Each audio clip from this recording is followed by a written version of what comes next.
Salut, je suis Patricia Aoutou du côté de la Côte d'Ivoire, précisément de la ville d'Abidjan, et je vais partager avec vous mon témoignage qui s'intitule « Ma vie est un miracle ». Pourquoi ma vie est un miracle? Parce que ma vie est un miracle par les bienfaits de notre Seigneur Jésus-Christ dans ma vie. Voilà, je suis née dans une famille animiste, une famille qui ne connaît pas le Seigneur, une famille non chrétienne. Et mon grand-père du côté maternel a fait une libation en son temps parce qu'il a été esclave pour dire que dans sa lignée, dans sa descendance, personne n'allait réussir au niveau scolaire. Et c'est ainsi que toutes les classes de limite de mes frères et sœurs, c'était la classe de CM2 sans le diplôme. C'est-à-dire qu'ils arrivent en classe de CM2 sans le diplôme, ils n'arrivent plus à avancer. Et moi, j'ai vite quitté les parents biologiques. Je les ai vite quittés pour aller chez mon oncle à Abidjan, où je suis actuellement. Et quand je suis arrivée, mon oncle, il est chrétien. Et il m'a conduit vraiment sur son chemin. Il m'a envoyé chez son Dieu, qui était Jésus-Christ et qu'il est toujours. Et j'ai commencé à aller à l'église. J'ai connu le Seigneur très vite. Je lui ai très vite donné ma vie. J'ai pris les choses très au sérieux dès le départ. J'ai pris ma vie chrétienne très au sérieux. Et je craignais vraiment le Seigneur. Et c'est comme ça que c'est parti. Il m'a mis à l'école. Et en classe de CM2, par la grâce de Dieu, la classe limite, moi je l'ai franchie sans problème. J'ai eu le CEP jusqu'à 6e et après 3e. Quand je suis arrivée en 3e, j'ai vu que ça suscitait beaucoup de murs autour de moi, au niveau de la famille. Genre, elle avance et tout ça. Donc, j'ai commencé à intercéder, j'ai commencé à prier fort le Seigneur, j'ai commencé à prendre des moments de jeûne jusqu'à j'ai composé. Quand je finis la compo, j'ai pris un moment de jeûne de 3 jours communément appelé jeûne Esther. J'ai fait 3 jours sans manger, sans boire. Et quand les résultats devaient sortir, le jour où on devait aller prendre les résultats, cette dame fait une heure qui me donne l'opportunité aujourd'hui de partager mon témoignage sur sa page. C'est elle qui m'a accompagnée. On était de très bonnes amies et maintenant, j'ai dit on était parce que maintenant on n'est plus des amies, nous sommes devenues des sœurs. C'est elle qui m'a accompagnée. Et quand on est parti, j'étais la 3e personne qu'ils ont appelée pour le succès. On avait dit le nom du Seigneur, tout, je suis rentrée, toute la famille était vraiment heureuse, mon papa, mes parents, vraiment, tout le monde était heureux. Et quelques jours après, je me rappelle très bien que c'était mercredi. Mes parents biologiques sont dans la ville de Divo et moi je suis chez mon oncle à Abidjan. Il y a un prophète qui est là-bas quand je vais chez mes parents, je vais dans son église, c'est une église évangélique. Et le prophète m'a appelé mercredi soir pour me dire que est-ce que tu vas bien? Il dit oui papa, je vais très bien. Il dit ok, le vendredi tu vas te mettre en jeûne. Du matin jusqu'au soir tu ne vas pas manger ni boire. Que tu vas prendre un moment de jeûne. Il dit ah papa pourquoi? Il dit non, tu vas prendre un moment de jeûne. C'est qu'il est sûr, tu vas prendre un moment de jeûne. Ok, comme je le connaissais, il dit bon, s'il le dit, peut-être que le Seigneur lui a fait une révélation sur moi ou bien, je ne sais pas. Donc le vendredi, effectivement, je me suis mise en jeûne. Je n'ai pas mangé, je n'ai pas bu jusqu'au soir.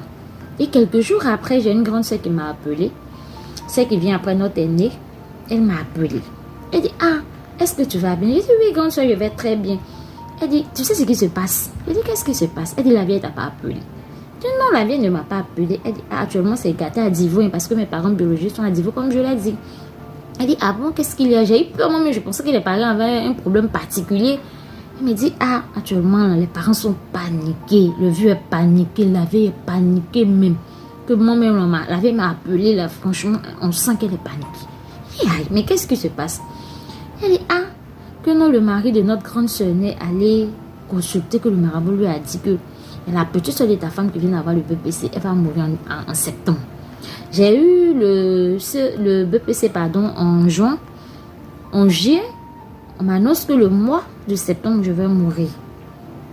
Quand elle m'a dit ça, elle dit, ah bon, que non, moi je ne sais pas, mais il y a le prophète qui m'a appelé, il m'a demandé de me mettre en jeûne, je l'ai fait, mais il ne m'a pas donné le motif. Elle dit, ah c'est ça, je crois que c'est pour ça, que il faut prier.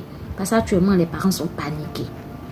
Donc, le samedi qui a suivi, on appelait en semaine, le samedi qui a suivi, en son temps, on faisait des moments de délivrance au niveau de mon assemblée. Donc, le samedi, je me suis réveillée, je me suis apprêtée, je suis partie à l'église. Quand je suis partie, j'ai trouvé le pasteur en second. Je lui ai expliqué le problème. Il a dit, ah, pasteur, voici ce qui se passe dans ma vie au niveau de la famille, voici. Et quand j'ai fini d'expliquer, il m'a posé la question, est-ce que tu crois que tu vas mourir, ma fille? J'ai répondu avec certitude, avec assurance pour dire non, papa, je ne vais pas mourir. Parce que j'ai un diplôme. Parce que j'ai eu un diplôme, je vais mourir, mais je suis enfant de Dieu. Tout ce qu'ils ont décidé dans leur famille, là, moi, ça ne me concerne pas. Donc, je ne vais pas mourir. Donc, je ne vais pas mourir. Mais, et quand j'ai dit ça, le pasteur a dit, ok, donc si tu crois que tu ne vas pas mourir, donc on va bénir le nom du Seigneur pour ta vie et tu vas rentrer. Et le pasteur, il a attrapé mes deux, mais il a dit, Seigneur, merci pour la vie de ta fille. Bénis ses études au nom de Jésus. Amen. J'ai dit Amen, mais quand je suis sortie, j'étais un peu triste parce que moi, je m'attendais à une prière de retour à l'envoyeur. Mais c'est pas ce que le pasteur a fait. Donc, quand je suis sortie, j'étais un peu triste. Mais après, je me suis dit, bon, s'il ne l'a pas fait, c'est que Dieu ne l'a pas mis à cœur de faire retour à l'envoyeur. Et je suis rentrée tout en joie à la maison et autres. Mais une chose qui m'a marquée, vous savez, en son temps, ma maman n'était pas chrétienne. Dieu merci, aujourd'hui, elle est chrétienne. Ma maman n'était pas chrétienne. Et elle dansait même le combien. Elle dansait même le combien. Mais quand elle a appris que je devais mourir parce que j'ai obtenu un diplôme, vous savez ce qu'elle a fait? Elle s'est pas tournée vers ses dieux. Elle s'est pas tournée vers ses dieux. Elle s'est tournée vers mon Dieu. Ça veut dire que mes parents reconnaissaient que je suivais le vrai Dieu. Parce qu'en son temps, faut pas que tu vas jouer avec mon affaire d'église. Moi, j'ai pas vécu avec mes parents. Mais quand je vais comme ça, là, ils font des sacrifices, les trucs. Je mange pas la nourriture. Même quand le vieux dit non, faut prier dessus, tu vas. Moi, il dit non, hé, le vieux. Moi, je suis chrétienne. Vos trucs, là, je suis pas dedans. Donc, ma croyance, là, mes parents ne jouaient pas avec. Donc, quand ma maman a appris ça, au lieu d'aller voir ses fétiches, c'est quoi, elle n'est pas partie vers ses fétiches. Elle allait vers un prophète parce qu'elle reconnaissait moi, mon Dieu, au-dessus de elle, c'est Dieu. Et ça, c'était vraiment une très bonne nouvelle pour moi. Donc, le prophète m'a appelé parce que c'est ma maman qui allait le voir pour dire que, ah, voici ce que ma fille, ils ont dit sur ma fille et je sais qu'elle est chrétienne, elle croit en Dieu, donc il faut l'appeler, tu vas prier avec elle. C'est dans cette optique-là que le prophète m'a appelé. Donc, en tout cas, c'était vraiment une joie pour moi. Quand j'ai appris ça, c'était vraiment une joie pour moi. Et c'est comme ça que je suis pas morte. Je suis pas morte. Et j'ai eu le BPC, le mois de septembre est passé, octobre est passé. J'ai fait la seconde première jusqu'en terminale. Mais par la grâce de Dieu, j'ai été orientée même dans une école d'excellence. Voilà, dans un lycée d'excellence. Après le BPC, j'ai eu le bac. Mais une chose qui était vraiment truc, c'est qu'ils ne se sont pas limités là. Ils m'ont combattu, ils m'ont poursuivi. Ils m'ont poursuivi, mais ils ne m'ont pas eu. Vous savez pourquoi? Parce que Jésus était dans ma bague et Jésus est toujours dans ma bague.